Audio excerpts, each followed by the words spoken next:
असल्यामुळं एमआयडीसीला उपयोगी येईल अशी जागा आहे. आमचा जालन्याच्या ड्रायपोर्टचं अंतर आहे 50 किलोमीटर, साधारणतः 1-1.5 तासाचा रस्ता आहे.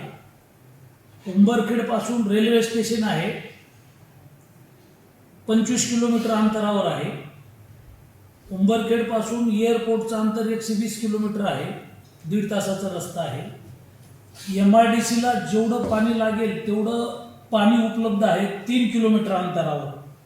95 गावाची पिण्याची वॉटर ग्रीड आहे, त्याचं जलशुद्धीकरण केंद्र आणि आपल्याला एमआयडीसी करायची, त्याचं अंतर 3 किलोमीटरचं आहे.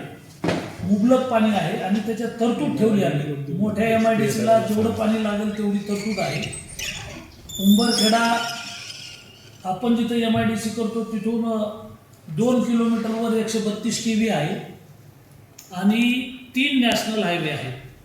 एमआयडीसीला पोषक सगळं आहे. याची पाहणी केली. आपले एमआयडीसीचे भामरे आहेत, SDM आहेत, तहसीलदार आहेत, सगळ्या यंत्रणेनं आम्ही पाहून आलो. तिथे 72 एकर जागा आहे आणि एमआयडीसीसाठी सगळ्या गोष्टी अनुकूल आहेत. आपण ही बैठक लावली आणि मंठ्याचा आमचा एमआयडीसीचा प्रश्न आपल्या कार्यकाळात लागेल याला मंजुरीच्या संदर्भात आपण पुढाकार घ्यावा. दुसरी एमआयडीसी माझी परतूरला आहे.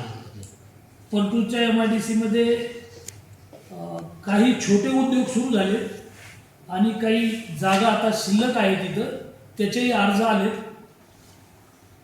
तिथं थोडा स्कोप वाढवण्याची आवश्यकता आहे. काही जागा घेऊन मोठी एमआयडीसी तिथं होऊ शकते. तिथंही 3 नॅशनल हायवे आहेत आणि परतूर शहर हे विधानसभा मतदारसंघाचं सगळे हेड ऑफिस तिथं आहे. तिथं थोडं एमआयडीसीला जागा घेऊन तिथं स्कोप आहे. जाग्यावर रेल्वे ट्रॅक आहे, विमानतळाचं, हे सगळं परतूर मंठ्याच्या सगळ्या सुविधा आहेत, पाण्याची व्यवस्था आहे. तिथं काही जागा घेऊन तिथं काही लघुउद्योग आले पाहिजेत. त्याच्यासाठी आमच्या पातळीवर आम्ही प्रयत्न करू.